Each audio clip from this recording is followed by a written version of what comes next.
Okay, hello everyone. Here I want to provide a tutorial on how to check the remaining internal storage on Infinix Hot 40i device.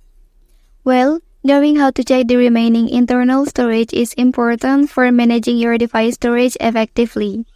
It helps you keep track of available space for installing new applications, storing media files, and ensuring smooth device performance. So, let's go to the tutorial.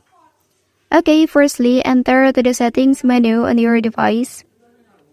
Okay, so now scroll down and select storage option. Well, and here you'll find the details of your storage capacity. Okay, that's the tutorial on how to check the remaining internal storage on Infinix Hot 40i device.